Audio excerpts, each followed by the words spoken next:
Hello guys and welcome to Skynomics Academy. मेरा नाम सुनील कुमार यादव है और आज हम लोग इलास्टिसिटी ऑफ डिमांड जो कि पिछले लेक्चर में हमने डिस्कस करा था कुछ इंपॉर्टेंट कॉन्सेप्ट को, आज उसको आगे लेकर चलेंगे और आज इसका सेकंड पार्ट है जो कि आईएससी क्लास 12th के लिए है। ठीक है, तो जैसे कि हम लोगों ने पिछले वाले लेक्चर में पढ़ा था भाई कि elasticity of demand percentage method के हिसाब से है ना, हमने परसेंटेज मेथड पढ़ा था और क्या पढ़ा था, एक्सपेंडिचर मेथड पढ़ा था, है ना, कि एक्सपेंडिचर मेथड किस तरीके से होता है।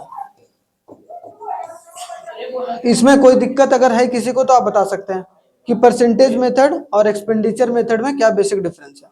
हमने देखा था ना, खर्चे के हिसाब से भी देखा था और परसेंटेज मेथड जहां परसेंट के हिसाब से देखने को मिलेगा।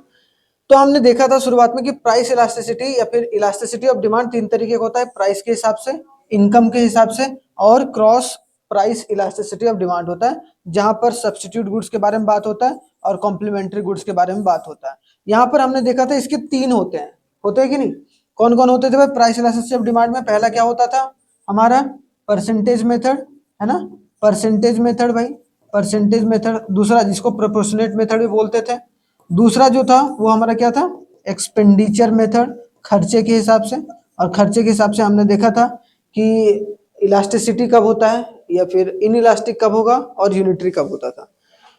तीसरा जो आज हम लोग पढ़ेंगे, शुरुआत करेंगे जियोमेट्रिक मेथड से। ठीक है, geometric method of price elasticity of demand, जिसको हम लोग दूसरा नाम क्या बोलते हैं, पॉइंट इलास्टिसिटी ऑफ डिमांड भी बोलते हैं। क्या बोलते हैं भाई, पॉइंट इलास्टिसिटी ऑफ डिमांड भी बोलकर चलते हैं। ठीक है, तो ये बात है जो कि समझ कर चलना है।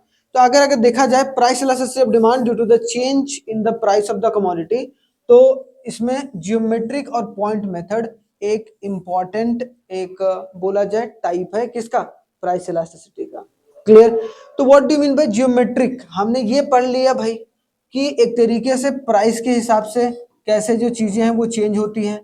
हमने ये भी देखा कि खर्चे के हिसाब से किस तरीके से इलास्टिसिटी ऑफ डिमांड चेंज होता है। अब अगर मान लो कि कोई एक पर्टिकुलर पॉइंट पर निकालने बोल दिया जाए कि भाई इस पॉइंट पर निकालो कि इलास्टिसिटी ऑफ डिमांड क्या होगा, तो कैसे निकालेंगे। तो उसको निकालने के लिए जो है वो जियोमेट्रिक मेथड का इस्तेमाल किया जाता है या पॉइंट मेथड का। मतलब this method measures the price elasticity of demand at a different point. क्या है, डिफरेंट पॉइंट पर ये इलास्टिसिटी को मेजर कर सकता है। ठीक है, on a straight line linear demand curve, मतलब एक स्ट्रेट लाइन जो होगा लीनियर डिमांड कर्व, उसमें अलग अलग पॉइंट पर जो है वो हम लोग इलास्टिसिटी मेजर कर सकते हैं। समझ में आया कि भाई पर्टिकुलर इस पॉइंट पर क्या होगा, अगर ये पूरा डिमांड का लाइन होगा तो इस पॉइंट पर क्या होगा इलास्टिसिटी, इस पॉइंट पर क्या होगा इलास्टिसिटी, इस पॉइंट पर क्या होगा इलास्टिसिटी, या हर एक किसी भी पॉइंट पर हम लोग मेजर कर सकते हैं। ठीक है, इसमें इसका जो फॉर्मूला है वो आपको देखने को मिलेगा, ईपी इलास्टिसिटी ऑफ प्राइस, क्योंकि ये इलास्टिसिटी ऑफ प्राइस का ही पार्ट है, इसलिए लोअर सेगमेंट ऑफ डिमांड का याद रखना। ऊपर में किसके बारे में बात किया है, लोअर सेगमेंट, अपन क्या है, अपर सेगमेंट के बारे में बात किया है। ठीक है, तो upper segment and lower segment, अगर मान लो कि मेरे को यहाँ का निकालना है, ठीक है, यहाँ का निकालना है, तो इसका हम लोग क्या देखेंगे, पहले लोअर सेगमेंट। लोअर सेगमेंट इसका क्या है, बड़ा है ना। यहाँ मान लो कि एम होता और यहाँ पर एन होगा और यहाँ पर मान लो कि ओ हो जाता, तो यहाँ लोअर सेगमेंट, यहाँ से लोअर कितना है, एम और एन, तो लोअर सेगमेंट ऊपर लिखेंगे और नीचे क्या लिखेंगे, upper segment. Upper segment M और ओ है, तो एम और ओ। अब जिस भी तरीके से जितना भी इलास्टिक होगा उसको हम लोग बोल देंगे, अगर मान लो नीचे वाला ज्यादा होगा तब क्या होगा, ऊपर वाला ज्यादा होगा तब क्या होगा, उन्हीं चीजों को हम लोग यहाँ पर देखेंगे। ठीक है, तो याद रखना, when there is a infinite small change takes place in a price and demand then it is used। इसको आखिरकार यूज कब क्यों किया जाता है भाई, इसको तब यूज किया जाता है जब मान लो कि मिनिमम प्राइस चेंज हो रहा हो और उसकी वजह से मिनिमम क्वांटिटी चेंज हो रहा हो, तब एक तरीके से इसका इस्तेमाल किया जाता है, जिसमें एग्जैक्टली पता लगता है कि इस पॉइंट पर क्या इलास्टिसिटी हमारे प्रोडक्ट का रहा है या नहीं रहा। ठीक है, तो याद रखना यहाँ पर दो पोर्शन है, लोअर पोर्शन और अपर पोर्शन, जो कि अभी डायग्राम में दिखाने वाला हूँ। इसको देखिए, अब इस डायग्राम को ही समझना है हमें। अब यहाँ पर देखने को मिलेगा 1 2 3 4 5, पांचों इलास्टिसिटी यहाँ पर देखने को मिल रहा है। ठीक है, हमें क्या देखना है, हमें ये समझ में आया कि इलास्टिसिटी ऑफ जो प्राइस है वो क्या होता है, lower segment upon upper segment होता है, lower segment upon upper segment. ठीक है, अब समझो क्या है, सबसे पहले हम लोग इस पॉइंट पर जाएंगे। इस पॉइंट पर क्या है, elasticity of price is equal to infinity, मतलब elasticity of price is equal to क्या है, इन्फिनिटी। और जब इन्फिनिटी है तो देख रहे हो एन एम, एन एम क्या होता है, लोअर वाला, देख रहे हो ये वाला एन और एम लोअर वाला है ना, तो लोअर वाला लाइन को हमने क्या लिखा, ऊपर लिखा, और नीचे क्या लिखा, जीरो। तो अगर कोई भी नंबर अगर डिवाइड होता है जीरो से, कोई भी मान लो कि यहाँ पर एक्स वाई जेड कुछ भी रहता है, एन एम, एन एम मान लो कि 5 रहता, तो जीरो से डिवाइड करते हैं तो वो क्या होगा, इन्फिनाइट। तो इसीलिए इन्फिनाइट, तो इन्फिनाइट होता है तो हम लोग इसको क्या बोलते हैं भाई, परफेक्टली इलास्टिक डिमांड, ठीक है, परफेक्टली इलास्टिक, इसको क्या बोलेंगे, परफेक्टली इलास्टिक। आई बात समझ में। दूसरा, यहाँ पर इस पॉइंट पर अगर मान लो कि इस पॉइंट पर निकालना हो मेरे को, इस पॉइंट पर निकालना हो, तो यहाँ पर देखो ये पॉइंट है, ये पॉइंट है, अब पॉइंट में देखेंगे लोअर सेगमेंट यहाँ से यहाँ, ठीक है, यहाँ पर ए है, यहाँ पर एन है, तो मतलब ए एन हो गया लोअर सेगमेंट, हो गया A N by A M कौन है, अपर सेगमेंट, तो अपर सेगमेंट और लोअर सेगमेंट। तो अगर नीचे वाला सेगमेंट लोअर सेगमेंट अधिक होगा, जैसे मान लो कि यहाँ लोअर सेगमेंट में क्या, A N by A M, ठीक है, तो यहाँ मान लो कि ए एन बड़ा है, ए एन मान लो कि यहाँ पर 10 होता अगर, और ए एम छोटा है तो यहाँ 2 होता, इसको डिवाइड करेंगे तो ये 5 आता कि नहीं आता, मतलब ये 1 से बड़ा होता कि नहीं, 1 से बड़ा है, तो यहाँ पर हमने क्या लिखा, elasticity of demand is greater than 1, तो हम लोग इसको क्या बोलेंगे, इलास्टिक डिमांड, इसको क्या बोलेंगे भाई, इलास्टिक डिमांड बोलकर चलेंगे। दो चीज क्लियर, दोनों समझ में आया। अब एक एक करके तीसरा देखना, समझ में आएगा आराम आराम से। अब तीसरा देखो, इलास्टिसिटी ऑफ डिमांड या elasticity of price is equal to 1, मतलब क्या है, इसको हम लोग बोलते हैं यूनिटरी, ठीक है, यूनिटरी इलास्टिक डिमांड, ठीक है, या यूनिटरी इलास्टिक। जहां पर क्या देखो, यहाँ पर इसके ऊपर जितना है उसका उतना ही नीचे है, मतलब हम लोग नीचे वाला पहले लिखते हैं, तो ई एन ऊपर आ गया, मतलब क्या, लोअर सेगमेंट ऊपर आ गया, और नीचे क्या हो गया, अपर सेगमेंट, तो ई एम, तो ई एम हो गया अपर सेगमेंट, यहाँ से ई एम और यहाँ से E N by E M, तो यहाँ पर अगर E N by E M लिख रहे हैं, तो मान लो कि दोनों 10-10 के बराबर अगर होता तो हम लोग यहाँ पर क्या लिख देते हैं, तो ऐसे ही बड़े स्केल पर देखते हैं, वहां नंबर आ जाएगा, बस कि जितना है जितना नहीं है, ठीक है। उसके बाद यहाँ पर देखो, elasticity of price is smaller than 1, इसका मतलब बी एन, यहाँ पर इस पॉइंट पर निकाल रहे हैं भाई, इस पॉइंट पर, इसको हम लोग इस पॉइंट पर निकालें, इसको हम लोग इस पॉइंट पर, और इसको हम लोग इस पॉइंट पर, तो इस पॉइंट पर निकाल रहे हैं, तो बी एन क्या है, लोअर सेगमेंट कम है ना, तो यहाँ पर मान लो कि 2 रख देते हैं, लोअर सेगमेंट मतलब बी एन, और अपर सेगमेंट को हम लोग क्या रख देते हैं, 10 रख देते हैं, बी एम, देख रहे हो, बी एम अपर सेगमेंट है, अपर सेगमेंट हमेशा नीचे आता है, याद रखना कि लोअर जो है वो ऊपर आएगा, अपर जो है वो नीचे आएगा, बस जैसे इसका उल्टा है, जैसा फॉर्मूला में, तो नीचे अगर 10, तो यहाँ एक तरीके से अपर सेगमेंट जो है वो बड़ा है, तो यहाँ पर अगर 1/5 करेंगे तो कितना आएगा, 0.2, ठीक है, 0.2, इसका मतलब 1 से छोटा है कि नहीं, तो ईपी, तो इसको हम लोग क्या बोलेंगे, ये इन इलास्टिक, क्या बोलेंगे, इन इलास्टिक, समझ में आया। दूसरा अगर देखने को मिलेगा कि यहां पर जो है elasticity of price is equal to क्या है, 0, 0 का मतलब क्या हो गया भाई, नीचे क्या होता है, लोअर सेगमेंट, यहाँ पर क्या, इसका लोअर सेगमेंट क्या है, 0 है कि नहीं, यहाँ पर हमने लोअर सेगमेंट 0 रख दिया, अपर सेगमेंट है एन और एम, अपर सेगमेंट, मतलब अगर 0 से कोई नंबर को डिवाइड करोगे तो क्या आएगा, 0 ही आएगा, आएगा कि नहीं आएगा। यहाँ पर क्या था, 0 नीचे था, यहाँ पर क्या, 0 ऊपर है, ऊपर से 0 से डिवाइड करा, यहाँ काटो 2 0 से 0 0 आ गया, काट दिए, तो इसको हम लोग क्या बोलेंगे, perfectly in elastic, perfectly in elastic, in elastic. I hope so समझ में आया होगा, ठीक है। तो ये चीजें हैं जो कि समझ में आ रहा है, यहाँ पर सारी चीजों के बारे में यहाँ पर डिस्कस किया गया है कि क्या है क्या नहीं है, ठीक है। देखो यहाँ पर ईपी एट अ पॉइंट ई क्या है, ईपी यहाँ पर 1 के बराबर है, यहाँ पर क्या है, स्मॉलर देन 1 है, और यहाँ पर ईपी इज ग्रेटर देन 1, ठीक है, और यहाँ पर 0 है और यहाँ पर इनफाइनाइट है, समझ में आया। इस डायग्राम को ध्यान से बनाना है। अगर आपको ज्योमेट्रिक मेथड आ गया 4 नंबर में एक्सप्लेन करने का, तो सबसे पहले आप तो इन सारी चीजों को लिखोगे, और उसके बाद आपको डायग्राम बना के एक एक कर लिख देना है कि क्या इलास्टिक है, क्या इन इलास्टिक है, क्या परफेक्टली इलास्टिक है, परफेक्टली इन इलास्टिक और यूनिटरी का। समझ में आ गया, चले। तो यहां हमारा खत्म होता है प्राइस इलास्टिसिटी ऑफ डिमांड, जो कि पहला मेथड है इलास्टिसिटी ऑफ डिमांड को मेजर करने का। दूसरा जो है वो आपका इनकम इलास्टिसिटी ऑफ डिमांड है। इनकम के हिसाब से हमने पढ़ा था कि इनकम की बढ़ने की और घटने की वजह से डिमांड में भी चेंज आता है। तो मान लो किसी का इनकम 5% बढ़ा तो उसके हिसाब से भाई कितना जो है वो क्वांटिटी डिमांडेड बढ़ा या घटा। मतलब 5% है तो मान लो कि 10% एक तरीके से बढ़ गया या फिर घट गया। इंफीरियर गुड्स आपको याद होगा, इसमें नॉर्मल गुड्स के बारे में बात कर रहे थे हम लोगों ने, नॉर्मल गुड्स के बारे में, इंफीरियर गुड्स के बारे में, या फिर आपको देखने को मिलेगा इनएक्सपेंसिव गुड्स, अभी उसको भी देखेंगे। बस याद करना कि अगर इनकम के हिसाब से मतलब it measures the responsiveness of quantity, कि कितने रिस्पॉन्स में क्वांटिटी जो है वो चेंज हो रहा है for commodity due to the change in the consumers income, कि कंज्यूमर की इनकम के चेंज होने की वजह से कितना जो डिमांड में चेंज हो रहा है, कितना रिस्पॉन्स दिखा रहा है। Thus, the income elasticity of demand can be measured as the percentage change in quantity demanded divided by percentage change in income। यहाँ पर percentage change in income छोटा हुआ, ठीक है, याद रखना। यहाँ पर जैसे परसेंटेज चेंज इन, तो मतलब यहाँ पर सिर्फ देखो प्राइस को हटा दिया, आ गया क्या income.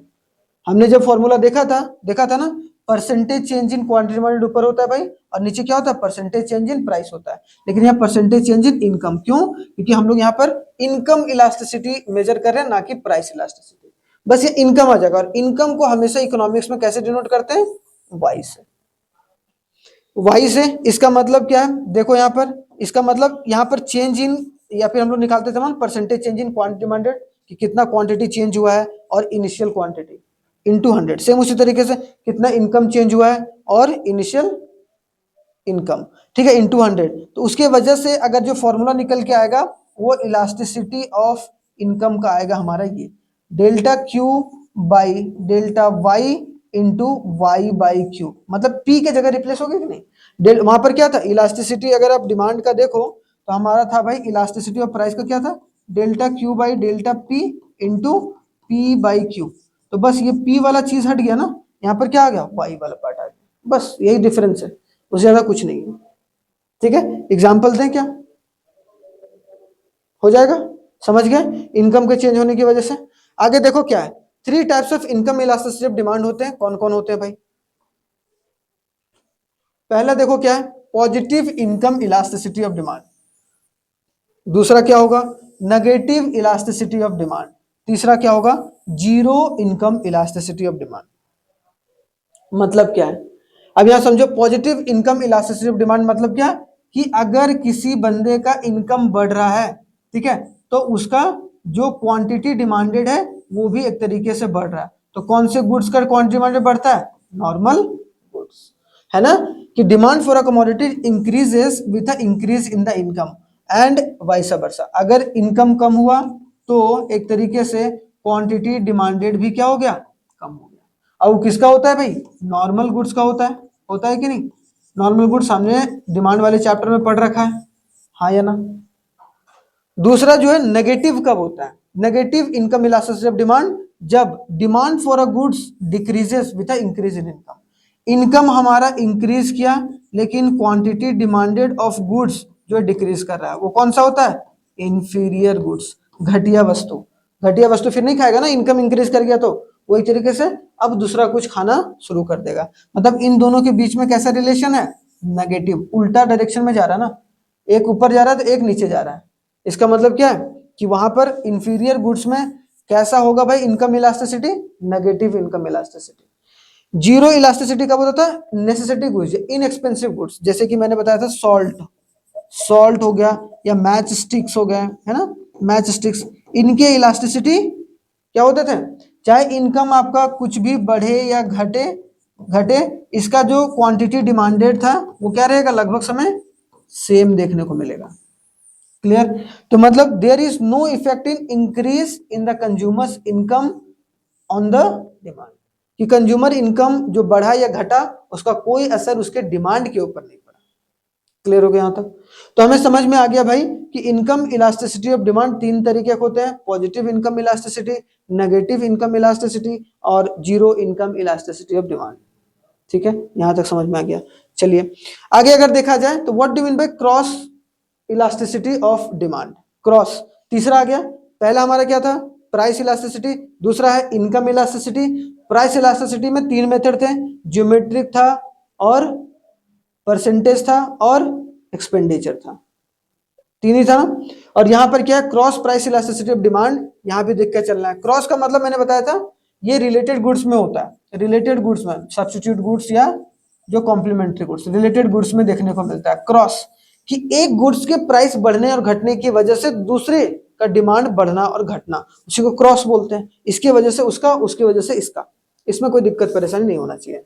It means that responsiveness of the demand of one commodity due to the change in the price of related commodities.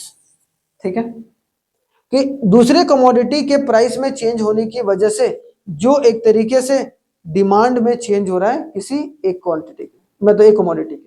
मतलब मान लो कि टी के प्राइस में जो 5% बढ़ गया टी का प्राइस, उसकी वजह से कॉफी जो है वो लोग जो उसको डिमांड करने लगे वो 20% मान लो कि बढ़ गया। तो इसकी वजह से कितना रिस्पॉन्स करा, उसी को मेजर कौन करता है, cross price elasticity of demand. ठीक है, 3 टाइप्स इसके भी होते हैं, पॉजिटिव, नेगेटिव और जीरो। जैसे वहां भी होता था, अभी हमने देखा किसमें, इनकम में।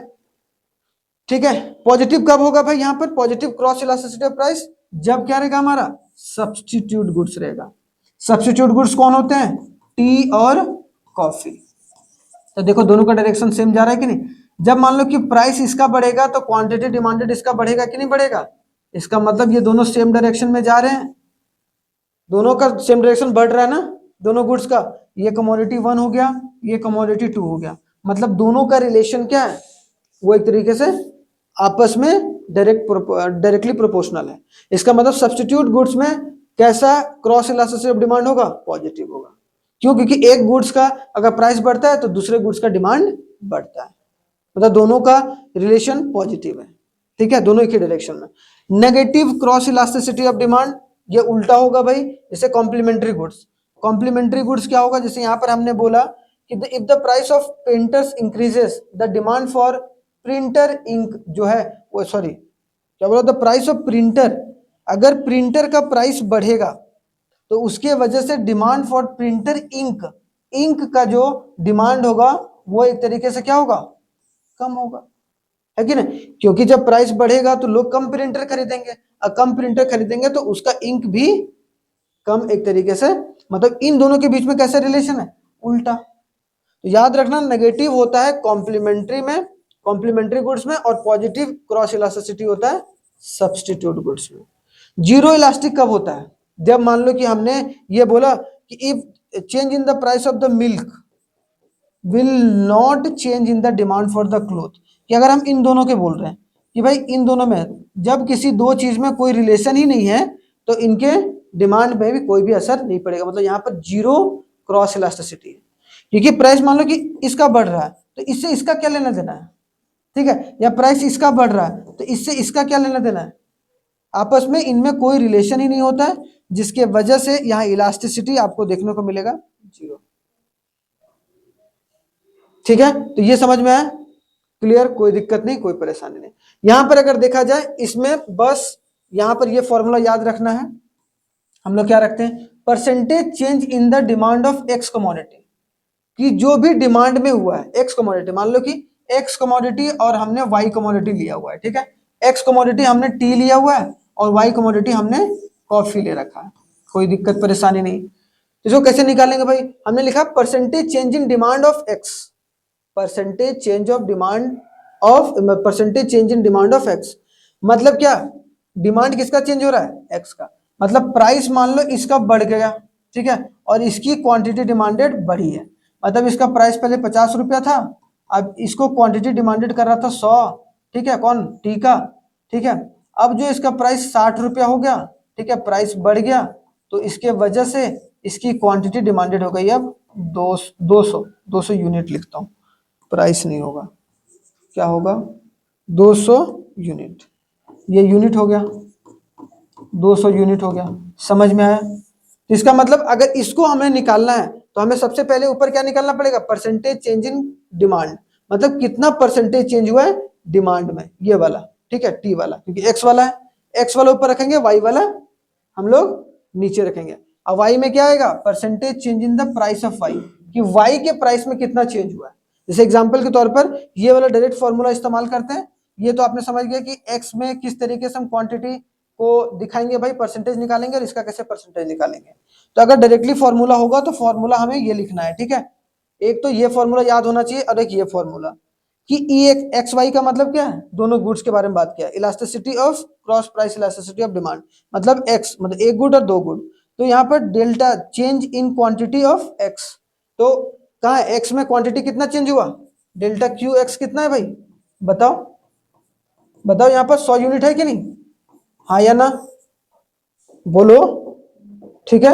यहाँ पर 100 हुआ भाई, यहाँ पर नीचे क्या लिखेंगे, वहां पे डेल्टा क्यू था, नीचे क्या डेल्टा पी, पी में कितना चेंज हुआ, डेल्टा पी वाई में कितना 10, यहाँ पर डेल्टा पी वाई। फिर उसके बाद P Y original, original price क्या था, ओरिजिनल प्राइस ये पी वाई है, और यहाँ पर ओरिजिनल ये क्वांटिटी कितनी थी, क्यू एक्स कितना था 100, ठीक है।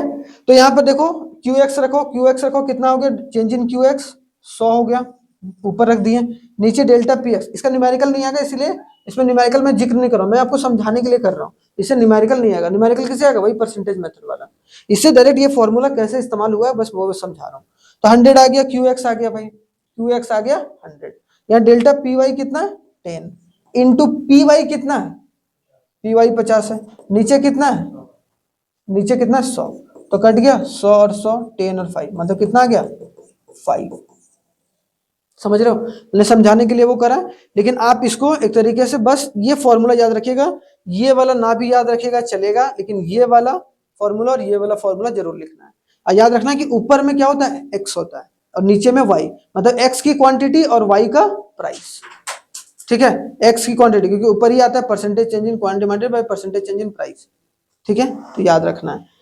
क्लियर हो गया, यहां तक कोई दिक्कत नहीं। आगे देखो relationship between cross price elasticity of demand and goods के बीच में कैसा होता है। If the cross price elasticity between the goods is positive, अगर क्रॉस प्राइस इलास्टिसिटी जो है वो पॉजिटिव है, मतलब then the goods are substitute to each other. मैंने अभी बताया है ना कि अगर कोई दो गुड्स के बीच में एक्स एक गुड है और एक वाई एक गुड है, अगर दोनों के बीच में जो है अगर पॉजिटिव रिलेशन है दो गुड्स में, तो इसका मतलब समझ जाना है कि वो कौन सा गुड्स है, सब्स्टिट्यूट गुड है।